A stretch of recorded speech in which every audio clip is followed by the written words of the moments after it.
In a land where giants have ruled the circle, a new force has arrived quietly, powerfully and with purpose. His name, Samardeep Singh Gill.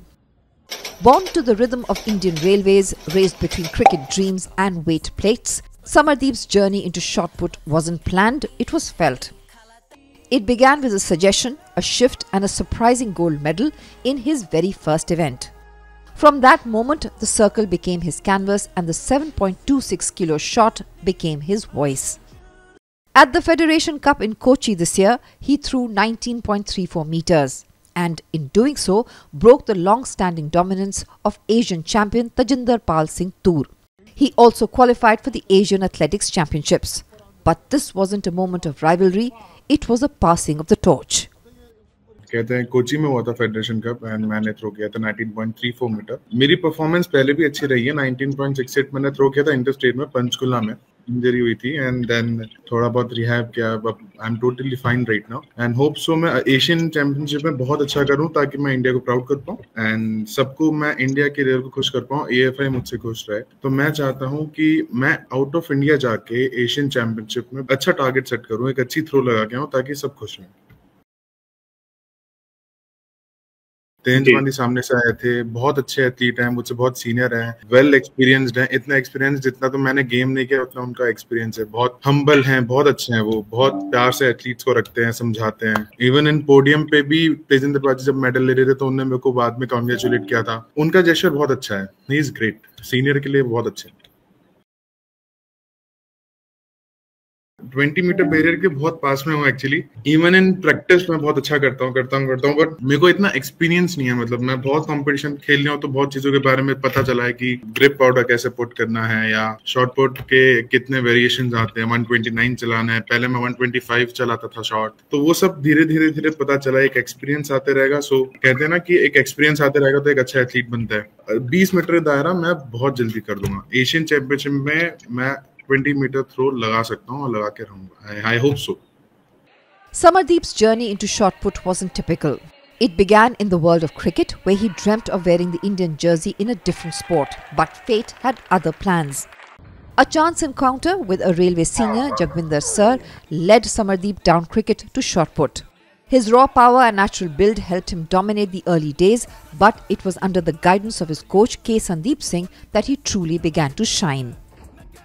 मुझे 2018 में शुरू किया था मैंने. उससे पहले मैं क्रिकेट खेलता था. फिर मैं बहुत बल्की हुआ करता था. बस मेरी हाइट अच्छी थी तो मेरे को क्रिकेट में मैं शौक था जैसे सारे इंडिया को है कि क्रिकेट खेलना है तो वही था. उसके बाद एक मेरे को रेलवे के सर मिले, जगविंदर सर है उनका नाम. उनने मेरे को देखा तो पापा को वो जानते थे क्योंकि पापा भी रेलवे में. उनने बोला कि मैं इसको फिटनेस कराऊंगा. सो पापा ने बोला कि ठीक है पतला कर देंगे इसको. तो वो धीरे धीरे ना एक गेम क्रिकेट से शॉर्ट पुट में आता रहा. एंड देन फिर मैं एक कोई सा छोटा सा इवेंट होता शॉर्ट पुट का तो मैं उसमें कॉम्पीट करने गया था. तो मेरा मेडल आ गया, गोल्ड आ गया क्योंकि वहां कोई इतना थ्रो नहीं कर सकता था. मैं बल्कि था तो थोड़ा पावर ज्यादा रहती है. वहां मेरे को अच्छा लगा. फिर मेरा इंटरेस्ट हल्का हल्का शिफ्ट होने लग गया. फिर मैं धीरे धीरे 17 में मैं क्रिकेट खेल रहा था एंड तक. 18 में मैंने मेरा गेम शुरू किया था shot put as a properly game. मैं सबसे पहले DSYW अकेडमी में आया था. उसके बाद मैं यहीं पे हूँ. मैं यहीं पे प्रैक्टिस करते जा रहा हूँ. मेरे करंट कोच का नाम संदीप सिंह है, के संदीप सिंह. तो वो मेरी एक जर्नी का बहुत बड़ा पार्ट रहा है. बहुत बड़ा मतलब कि उनने मेरे को 1779 से 1968 तक लाया. सो ये एक बीच में ब्रेक ऑफ था. 1779 तक मैं अकेले थ्रो करी थी. मैं खेलो इंडिया यूनिवर्सिटी गेम्स गया हूँ, उसमें मेरा रिकॉर्ड है. सर साथ में थे. हर कंपटीशन जो अभी तक है मेरे साथ वो सर साथ में रहे and he has done the best for me. उनने मेरी टेक्निक पे बहुत चेंजेस लाए हैं. कहता है मिनिमल अमाउंट में चेंजेस करते हैं पर हमें पता नहीं चलता बट वो चेंज होने लग जाता है. वैसा सर ने किया एंड मुझे नहीं पता चला मेरी टेक्निक में क्या चेंज हुआ है बट उनने मेरे पे बहुत काम किया. एक थ्रो पे, एक सेशन पे, इवन मेरे को मेरे लाइफ के बारे में समझाना सब उनने किया मेरे लिए. तो he has been great for me. मतलब उनके जैसा अभी तक मेरे को कोई नहीं बुलाया. I am grateful. हूँ मेरे साथ है. I am really grateful. He trains with pole vault national record holder Dev Meena at the Department of Sports in Madhya Pradesh, shares meals, talks records and dreams of medals. देव मीना मेरे साथ ही stadium में practice करता है. वो दूसरे area track पे करता है. मैं इस तरह प्रैक्टिस करता हूँ. अभी वो भी गोल्ड था उसका and he has done new meet record plus India record and he is doing great right now. बहुत अच्छा कर रहा है लड़का। देवमना इज तो going good day by day. Match में साथ में बैठते हैं, खाना खाते हैं, बात करते रहते हैं कि कौन सा कंपटीशन खेलोगे समर में। मैं पूछूंगा देव कौन सा कंपटीशन खेलने जा रहा है। अभी रिसेंटली शायद पिछले साल वो एक कॉन्टिनेंटल टूर खेलने गया था, तो बड़ा खुश था कि मैं बाहर जा रहा हूँ, एक अच्छा मेडल लेके आऊंगा। एंड उसने किया भी, वो बोल के गया था तो उसने किया। अच्छी बात है, साथ में ऐसे एथलीट्स रहते तो अच्छा लगता है कि चलो और पुश करेंगे, हम भी न्यू मीट रिकॉर्ड करेंगे। So it's good.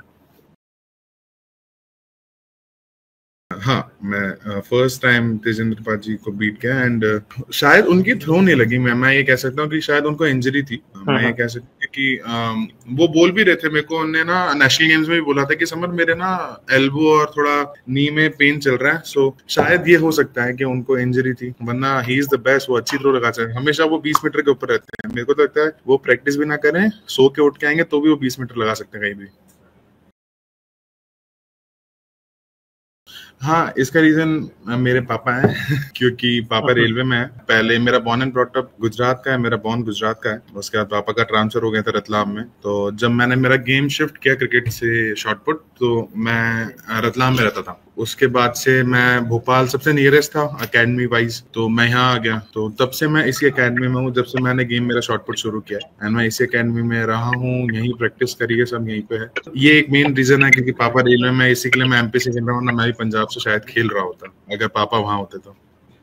Samardeep prepares for the Asian Championships. There's pressure to continue the legacy of his predecessor, Tajinder Pal Singh Toor.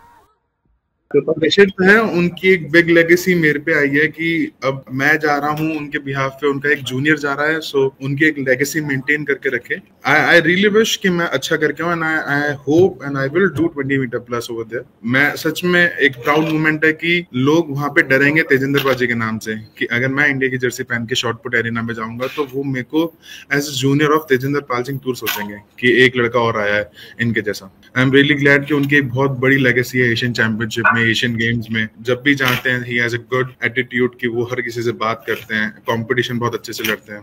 Even अभी एशियन गेम्स में उनको बहुत पेन भी था, तब भी उन्होंने 20.20 मीटर थ्रो किया था। उनके शायद ग्रोइंग में पेन था, तब भी उन्होंने 20 मीटर टारगेट प्लस किया था इन एशियन गेम्स। तो that's a big thing. Growing pain बहुत ज्यादा दर्दनाक होता है, वो मैंने लोगों को देखा है। होपफुली मेरे को नहीं हुआ आज तक, बट मैंने देखा है तो मैं समझ सकता हूँ। अधिकतर हमारा टेक्निकल वर्क रहता है, कभी भी ज्यादा एफर्ट नहीं होता। हम हमेशा, अभी भी मेरी टेक्निक बहुत वीक है, मैं मानता हूँ। अगर मैं थोड़े बहुत और अच्छे चेंजेस करूंगा तो माइट भी मैं अच्छे थ्रो लगा सकूं इन एवरी कंपटीशन। थोड़ा इंजरीज से बच के रहता हूँ कि कोई वॉलीबॉल, मतलब होता है ना कि आउटर करिकुलर एक्टिविटीज कर लेते हैं हम, कभी चलो वॉलीबॉल खेलने चले गए, तो इन सब से मेरे को कोच साहब बचा के रखते हैं। जैसे ही मैं ग्राउंड वॉलीबॉल के आसपास भी दिखता हूँ तो मेरे को भगा देते हैं सर, क्योंकि सर का रूम उसके जस्ट पास में ही है। तो मेरे को कोई सा गेम खेलने को नहीं मिलता। मैं बस शॉटपुट चलता है and weight training, nothing else. मैं कोई सा भी गेम खेलने जा रहा हूँ। इवन मैं स्नूकर खेलने जाऊँ कभी कभी, जैसे एकेडमी में पास में ही है हमारे एक्टिविटी फन हॉल में, मैं वहां खेलने जाऊँ तो भी मेरे को मना हो जाता है कि नहीं, रेस्ट ही कर। मेरे पास ऐसे कोई रेस्ट वाला दिन नहीं रहता। रेस्ट के दिन मैं रूम पे रहता हूँ, या तो मैं मूवी देखूंगा या तो मैं कोई सी सीरीज देख लूंगा, ऐसा ही होता है। वर्कआउट तो अधिकतर वेट ट्रेनिंग होती है। वीक में 3 दिन होती है हमारी वेट ट्रेनिंग, 2 दिन कंडीशनिंग होती है, एंड अधिकतर टाइम हमारा टेक्निकल वर्क और थ्रो सेशन ही चलते रहता है।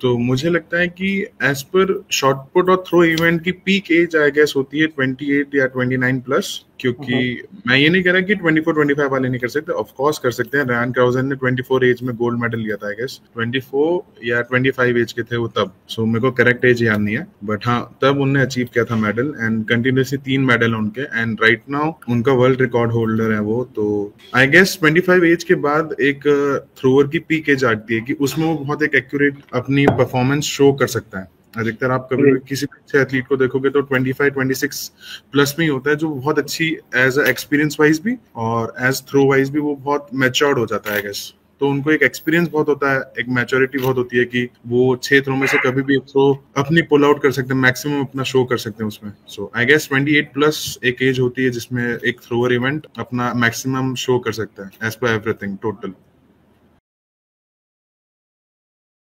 जहाँ मैं प्रैक्टिस करता हूँ ये एरिया, ये इसके कॉन्फ्रेंस हॉल है, तो वहाँ पे फुटबॉल का पूरा सेक्टर बना होता है, मतलब पूरा फील्ड बनी हुई है फुटबॉल। की। सो जो डी एक साइड की डी होती है ना, उसकी जो स्ट्रेट लाइन है हमारा, वहां पे सेक्टर बना हुआ है, क्रॉस 90 डिग्री एंगल बनता है ना वहां पे, एंड आई गेस स्ट्रेट, तो वहां पे 23.60 है। तो मैं वहां खड़े होकर कभी कभी सोचता हूँ कि इतनी दूर उसने थ्रो करी है, and this is possible for human to throw this far, so I can also do this.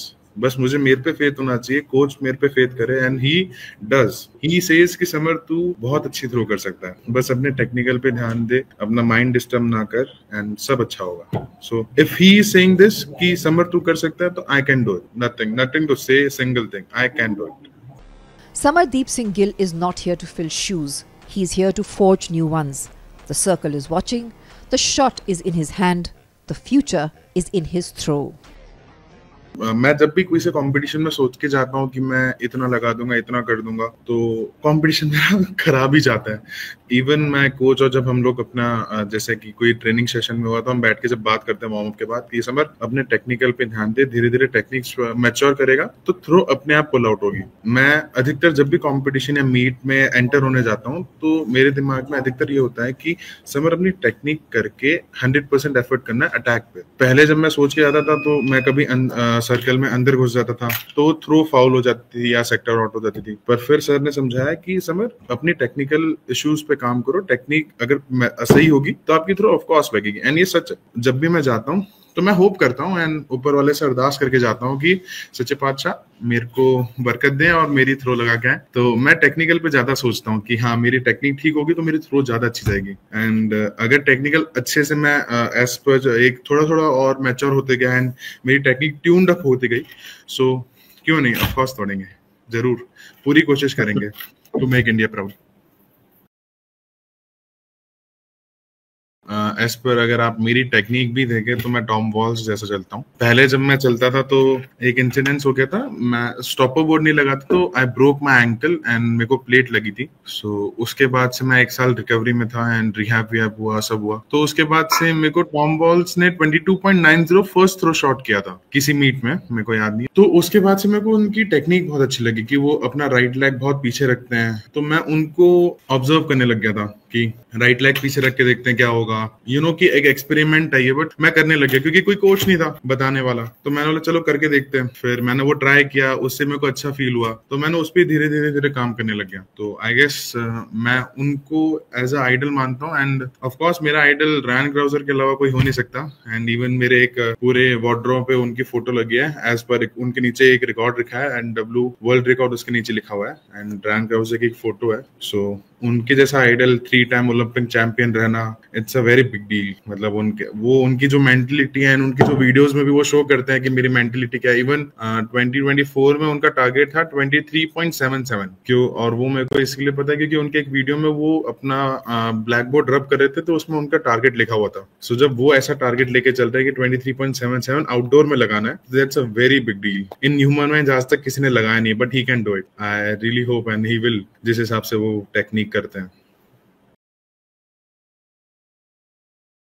ये रिसेंट ओलंपिक में जिनका डिस्कस का गोल्ड मेडल है, उनको रैन क्राउजर ने टेक्निक कराई थी, या उनको सिखाया था, वो जमैका से। तो मेरे को लगा था कि यार इनके पास जाना जरूरी है। बट मेरे को ये लगता है कि मैं अभी इतना मैच्योर और इतना अच्छी थ्रो नहीं लगाई है कि मैं उन लोग के पास जाऊं। मेरे कोच अभी इनफ है एंड उनको बहुत टेक्निकली बहुत साउंड है वो। मतलब वो मेरी हर एक छोटी छोटी चीज पकड़ लेते हैं कि समर अब तूने ये गलत किया, उसको ऐसे सही करना है। तो वो एक कह सकते हैं ना हम कि वो उसमें मेरे को काम, और जब तक हम एक अच्छे ट्यून्ड अप हो जाएंगे तो आई गेस कि मैं इंडिया से ऐसा एक शॉर्ट पुटर निकलूंगा जो इंडिया को प्राउड होगा कि हाँ, समरदीप सिंह गिल है जो इंडिया से खेलता है एंड उसने इंडिया में ही वर्कआउट किया है। मैं चाहता हूँ कि कोई ऐसा बोल सके कि एक इंडिया से शॉर्ट पुटर निकला जिसने इंडिया में वर्कआउट किया है एंड उसने बहुत अच्छी थ्रो लगाई है।